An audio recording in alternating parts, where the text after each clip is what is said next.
नमस्कार विद्यार्थी मित्रांनो, मी प्रवीण चौगले तुम्हा सर्वांचं यश वेद अकॅडमीमध्ये सहर्ष स्वागत करतो। मित्रांनो, 14 जून रोजी आपली गट ब ची पूर्वपरीक्षा आहे आणि या पूर्वपरीक्षेची तुम्ही अगदी कसून तयारी केलेली आहे, यात कुठलीही शंका नाही।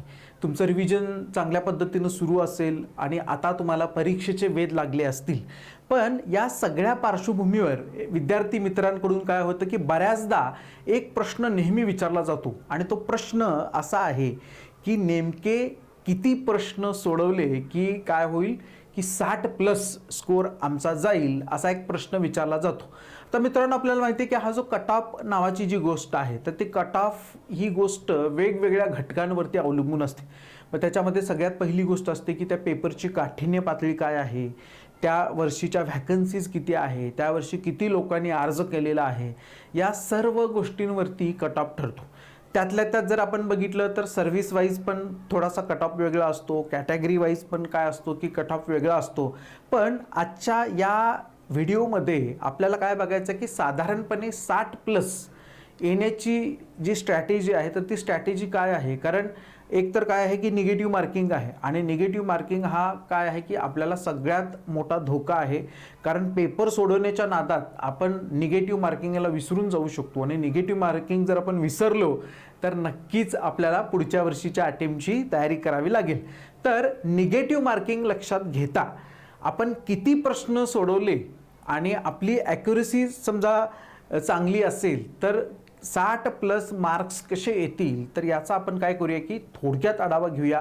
हा व्हिडिओ फार काही मोठा नाही आहे, तुम्ही शेवटपर्यंत हा व्हिडिओ बघा आणि काय करा की त्या पद्धतीनं 14 तारखेला तुमची काय करा की स्ट्रॅटेजी निश्चित करा।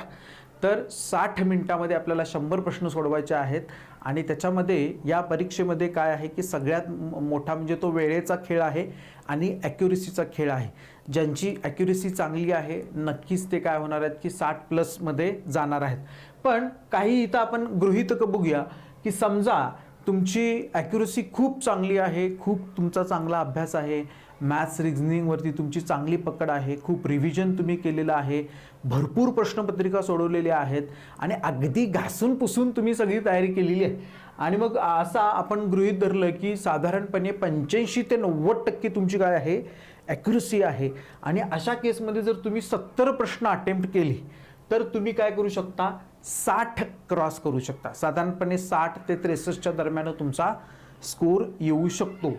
पुन्हा जर आपण म्हटलं की तुमची 85 ते 90% ॲक्युरेसी आहे, थोडासा अजून तुम्ही अटेम्प्ट वाढवला, तुम्ही अटेम्प्ट 75 पर्यंत नेला तर पुन्हा तुमचा काय होऊ शकतो की स्कोर वाढू शकतो, 65 to 68 पर्यंत स्कोर जाऊ शकतो। म्हणजे इथं काय आहे की ॲक्युरेसीला खूप महत्त्व आहे।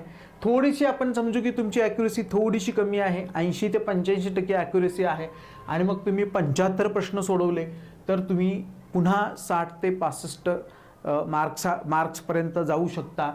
पुन्हा आपण जर म्हटलं की तुमची 80 ते 85% ॲक्युरेसी आहे आणि जर तुम्ही 80 सोडवले, खूप तुमचं स्पीड खूप चांगला आहे आणि तुम्ही जास्तीत जास्त प्रश्नांपर्यंत पोहोचला, जास्तीत जास्त प्रश्न तुम्ही अटेम्प्ट केले, ऑन ॲन ॲव्हरेज जर 80 प्रश्न अटेम्प्ट केले तर तरीसुद्धा तुम्ही 65 ते 70 पर्यंत जाऊ शकता।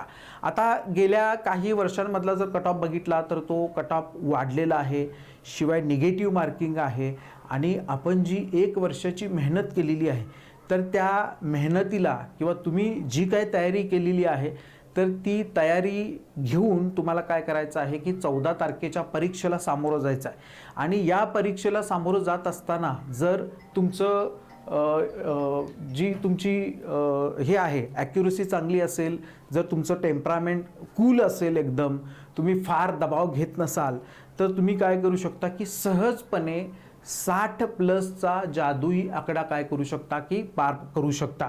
तर त्यामुळं येणाऱ्या काही दिवसांमध्ये 2-3 दिवस आता परीक्षेला राहिलेले आहेत, तर या 2-3 दिवसामध्ये तुम्हाला काय करायचं आहे की जास्तीत जास्त तुम्हाला डोकं शांत ठेवायचं आहे। मला हे माझं वाचायचं राहिलं, माझा तो विषय राहिला, माझं त्याचं प्रॅक्टिस राहिलं, माझं त्याचं रिव्हिजन राहिलं, मी अमुक एक नोट वाचतो, असं अजिबात काही करू नका। कारण गेले वर्षभर तुम्ही चांगल्या पद्धतीनं तयारी केलेली आहे।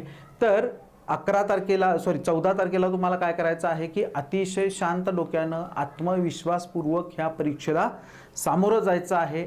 असं जर गेला तर तुमची ॲक्युरसी वाढेल आणि तुमची ॲक्युरसी वाढली तर निगेटिव्ह मार्किंगला तुम्ही सहजपणे सामोरे जाऊ शकता आणि कट ऑफ सुद्धा तुम्ही काय करू शकता की पार करू शकता.